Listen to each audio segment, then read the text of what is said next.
Hello students, मैं धनंजय पांडे सुहागी देवी intermediate college के इस ऑनलाइन पोर्टल पे आप लोगों का बहुत बहुत स्वागत करता हूं। आज हम लोग पढ़ेंगे कक्षा 8 का विज्ञान विषय। इस विज्ञान विषय का पाठ 6 है। पाठ 6 हमारा क्या है? दहन और ज्वाला। 4-5 पाठ हम लोग पढ़ चुके हैं। छठा वाला पाठ है दहन और ज्वाला। क्या है दहन और ज्वाला में क्या दिया है? पिछला पाठ जो हम लोग पढ़े हैं, जो पाठ 5 पढ़े हैं, कोयला एवं पेट्रोलियम। तो हम लोगों ने पिछला पाठ पढ़ा है कि कोयला एवं पेट्रोलियम के विषय में पढ़ा है।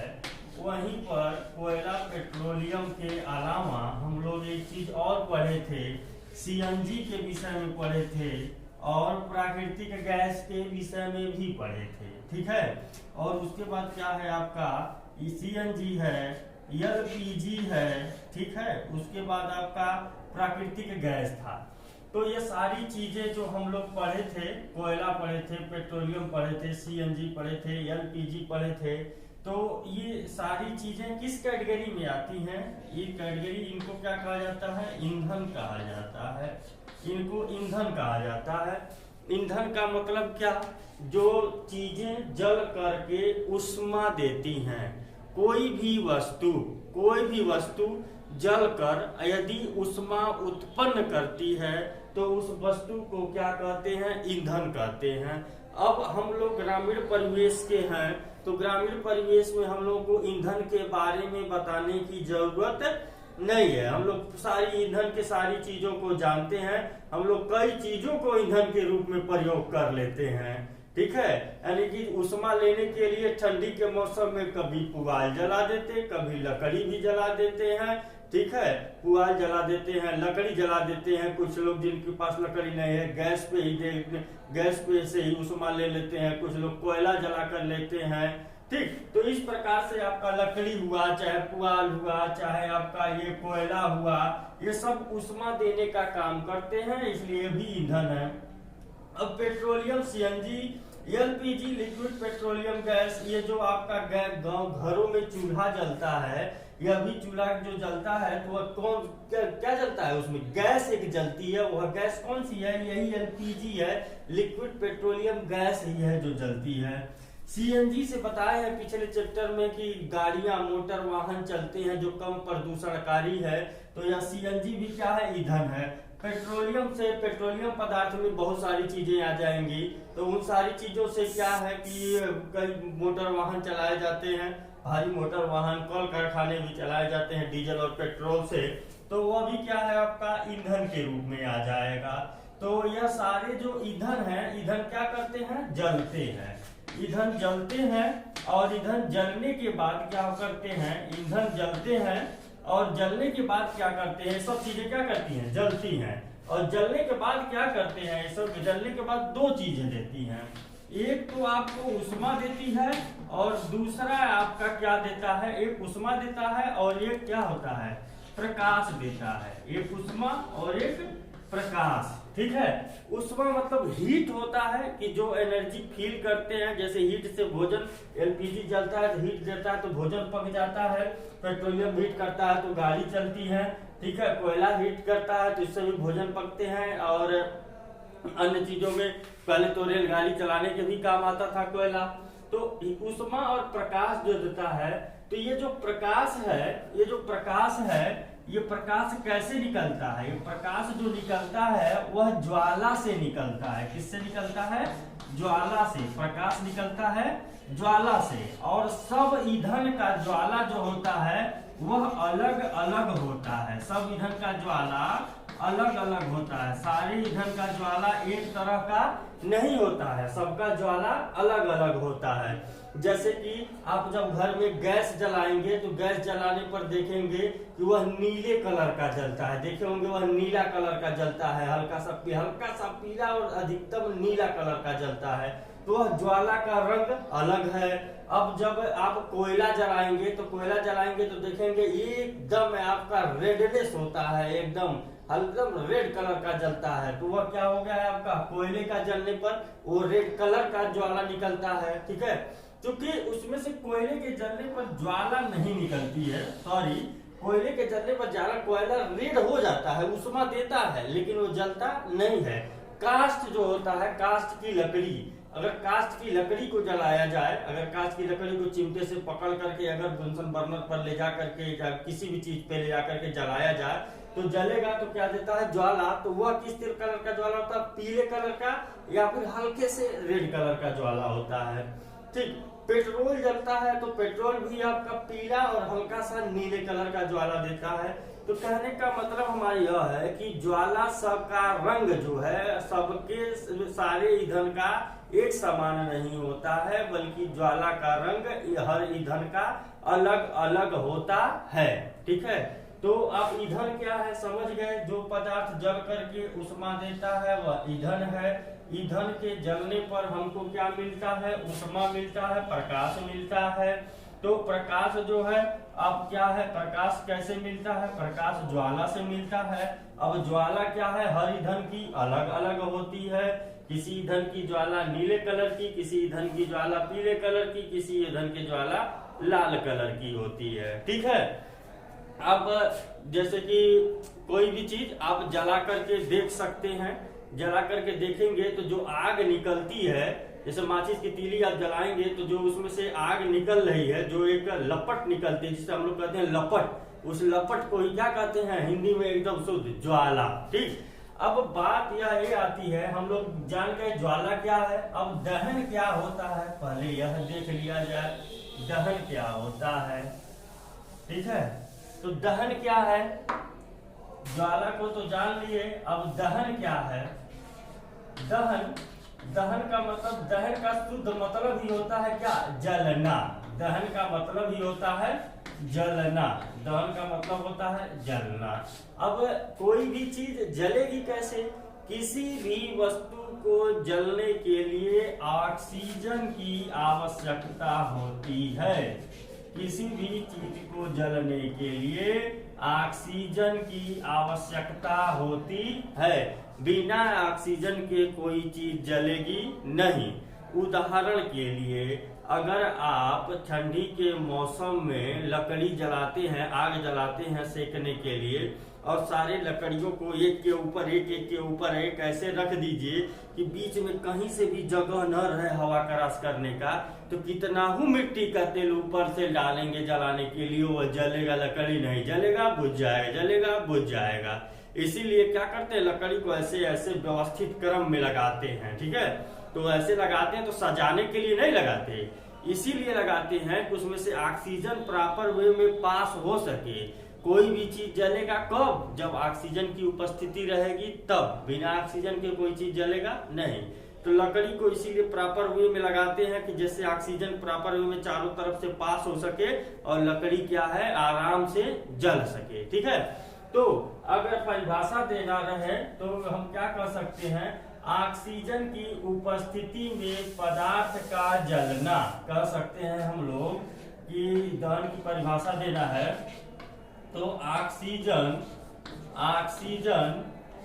की उपस्थिति में, ऑक्सीजन की उपस्थिति में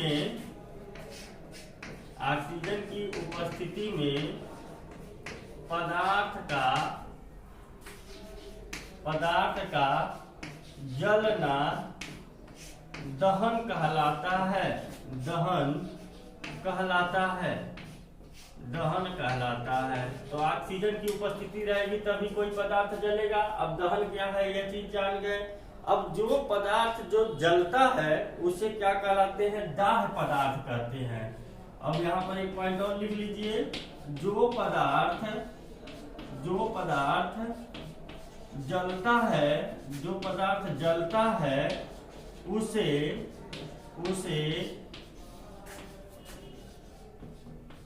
दाह्य पदार्थ कहते हैं। क्या कहते हैं, दाह्य कहते हैं। यानी कि जैसे अगर कोयला जल रहा है तो कोयला क्या है, दाह्य पदार्थ है। लकड़ी जल रहा है तो लकड़ी दाह्य पदार्थ है। पेट्रोल जल रहा है तो पेट्रोल दाह्य पदार्थ है। डीजल जल रहा है तो डीजल दाह्य पदार्थ है। ठीक है। सीएनजी गैस जल रही है, दाह्य पदार्थ है। एलपीजी जल रही है तो एलपीजी क्या है, दाह्य है। ठीक है, तो जो पदार्थ जलता है उसे दाह्य कहते हैं, और ऑक्सीजन की उपस्थिति में जलने की प्रक्रिया को ही दहन कहते हैं। बात समझ में आ गई। दाह्य पदार्थ क्या होते हैं, ईंधन ही जो होते हैं, ईंधन ही दाह्य पदार्थ होते हैं। ईंधन ही दाह्य पदार्थ, ईंधन ही दाह्य पदार्थ होते हैं। ये तो आपको पहले ही हम स्पष्ट कर दिए हैं कि जो ईंधन होते हैं वही जलते हैं और ऑक्सीजन की उपस्थिति में, और जल करके उष्मा और प्रकाश देते हैं। प्रकाश कैसे देते हैं, ज्वाला के साथ देते हैं। हर ज्वाला सबकी अलग अलग होती है, तो उसी ईंधन को ही क्या कहते हैं, दाह्य पदार्थ कहते हैं। ठीक है, इतना समझ में आ गया। अब हम लोग एक प्रयोग के द्वारा सिद्ध करेंगे कि कैसे ऑक्सीजन की उपस्थिति में ही कोई चीज जलता है। अगर ऑक्सीजन ना रहे तो कोई चीज नहीं जलेगा।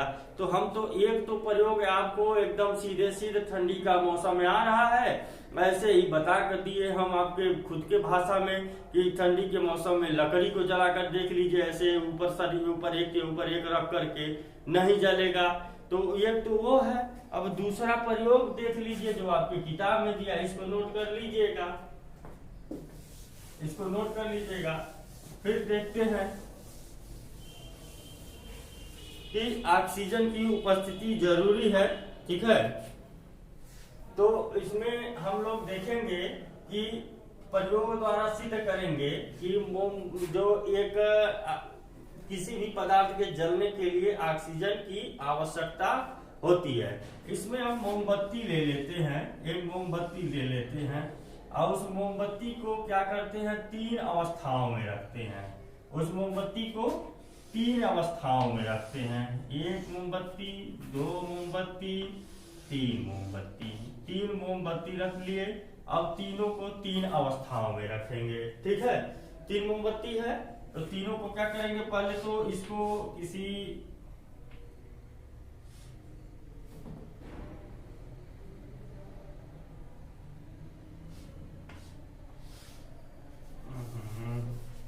अब इसको मोमबत्ती तो ऐसे ही रहेगा नहीं, किसी मेज पर या फिर किसी प्लेट पर रहेगा। ठीक है, तो इसको किसी मेज पर या किसी प्लेट पर अगर रखना है तो देख लीजिए, ऐसे मान लीजिए कि ये हो गया है आपका मोमबत्ती, इस पे रखा गया है, ये मोमबत्ती रखा गया है इस पे। ये मोमबत्ती दूसरी वाली है, दूसरी वाली मोमबत्ती रखी गई है। ठीक है, ये देख लीजिए, ये तीसरी वाली मोमबत्ती रखी गई है। तीसरी वाली मोमबत्ती, 3 मोमबत्तियां रखी गई हैं, 3 मोमबत्तियां रखी गई हैं। पहले वाले कंडीशन में हम क्या करते हैं, पहले वाले कंडीशन में हम क्या करते हैं कि देख लीजिए, ये आपका मोमबत्ती है, यहाँ नहीं, यहाँ।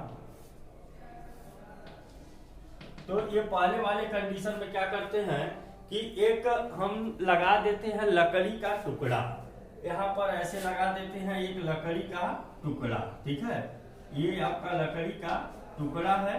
अब इस लकड़ी के टुकड़े के ऊपर, लकड़ी के टुकड़े के ऊपर ऐसे ढक देते हैं एक शीशे की जार से। खुला हुआ है ये जार, कैसा है, खुला हुआ है, शीशे का एक खुला हुआ जार है, इससे हम लोग रख देते हैं। ऊपर इसका मुंह कैसा है, खुला है।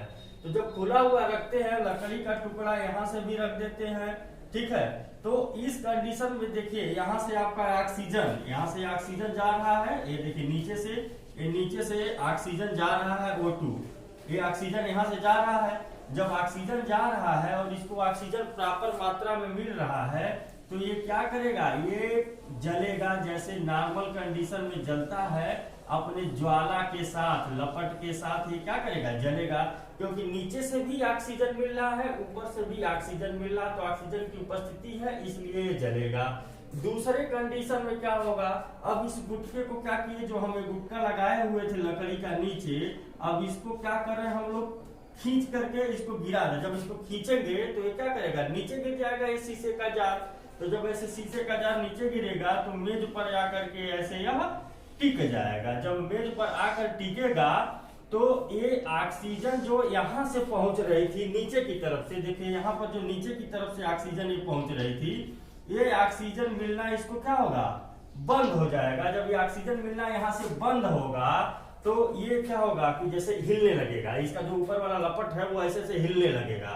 जब हिलेगा तो यहाँ पर ये जब हिलेगा ये तो हिल करके क्या करेगा, ये मतलब सही से जलेगा नहीं, हिलेगा और हिलेगा तो धुआं पैदा करेगा, धुंध पैदा करेगा, जिससे ये शीशे का जार जो है काला हो जाएगा। लैंप घर में आप लोग जलाते होंगे तो लैंप में देखते होंगे आप लोग कि जब वो क्या होता है कि ऊपर से बंद रहता है, नीचे से थोड़ा सा जब यह टोटल बंद हो जाता है नीचे से और कहीं से खुला रहता है तो ऐसे उसकी लपट हिलने लगती है, जिससे ये कालापन हो जाता है। और तीसरे वाले कंडीशन में क्या है कि यहाँ पर लकड़ी का गुटका भी नहीं है और ऊपर से शीशे का जार जो है उस शीशे के जार के ऊपर हम एक प्लेट रख दिए। ऊपर से क्या किए, हम एक प्लेट रख दिए।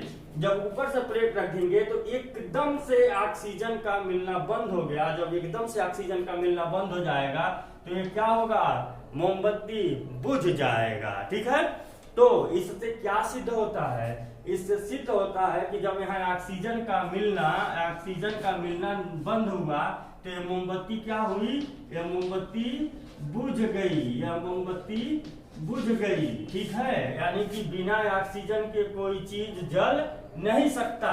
अगर ऑक्सीजन की मात्रा कम है, अगर ऑक्सीजन की मात्रा कम है तो वह क्या कम है तो क्या होगा, तो धुएं के, तो पदार्थ जो है वह कैसे जलेगा, पदार्थ धुएं के साथ जलेगा, धुएं के साथ जलेगा, धुएं के साथ जलेगा। ठीक है, बोल रहे हैं ऐसे लिख दीजिएगा, नहीं दिखाई दे रहा होगा तो ऑक्सीजन की अगर कम मात्रा होगी तो जलेगा तो, लेकिन धुएं के साथ जलेगा।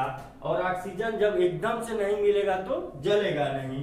और जब ऑक्सीजन प्रॉपर वे में मिलेगा तभी कोई चीज क्या करेगी, सुचारू रूप से जलेगी। ठीक है, तो यह चीज हुआ कि अगर कोई चीज जल रही है तो उसके लिए ऑक्सीजन की आवश्यकता क्यों है, यह सिद्ध करने के लिए यह आपका एक प्रयोग था। ठीक है, अब इसके बाद हम लोग देखेंगे, तो इस प्रयोग के द्वारा तो आप लोगों ने यह चीज देख लिया।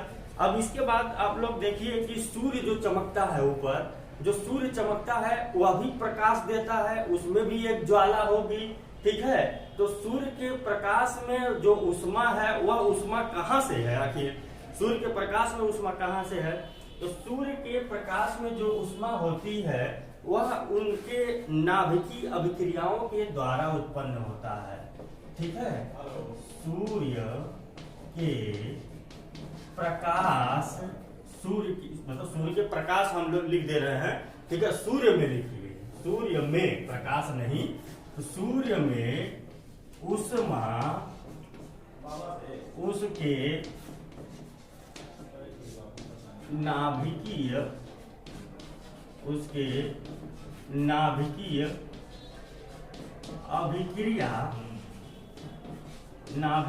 अभिक्रिया से उत्पन्न होती है, नाभिकीय अभिक्रिया से उत्पन्न होती है। अब नाभिकीय अभिक्रिया क्या है यह अभी आपको नहीं जानना है। जब आप उच्च क्लास में जाओगे, अगले क्लास यानी कक्षा 9 में जाओगे, तब वहां आपको बताया जाएगा कि नाभिकीय अभिक्रिया क्या है। सूर्य जो है उसके अंदर भी कुछ चीजें होती हैं जिनमें क्या होता है, आपस में कुछ रिएक्शन होता है, अभिक्रियाएं होती हैं, उसी से वह एनर्जी निकलता रहता बार बार। ठीक है, तो यह नाभिकीय अभिक्रिया हम लोग पढ़ेंगे अगले क्लास में जब जाएंगे तब।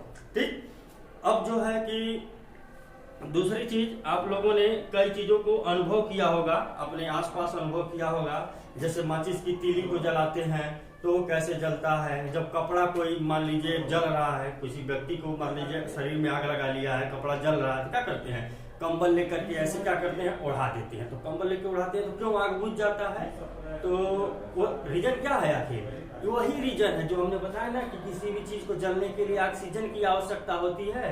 तो जब कंबल ऐसे उड़ा दोगे तो ऑक्सीजन का आना एकदम शरीर में बंद हो जाएगा। जब बंद हो जाएगा तो जब जलना बंद हो जाएगा, वो अब क्या होगा, आपका आग बुझ जाएगी। इसीलिए कोई अगर व्यक्ति जल रहा है तो उसको कंबल लेकर के उसके शरीर को पूरा चारों तरफ से ढक दीजिए। ठीक है, तो ये ऑक्सीजन नहीं रहेगा तो कोई चीज जलेगी नहीं। ठीक, तो अब हम नेक्स्ट, अब इसके बाद जो है फिर हम लोग चर्चा करेंगे कि और भी इसके दहन और ऊर्जा दहन और क्या है कि कौन सी चीज किस तरीके से जलती है, उसके विषय में हम लोग नेक्स्ट वीडियो में चर्चा करेंगे। तब तक यह वीडियो देखिएगा। अगर कहीं से कोई दिक्कत होगा तो व्हाट्सएप ग्रुप में अपने पूछ लीजिएगा। Thanks for watching.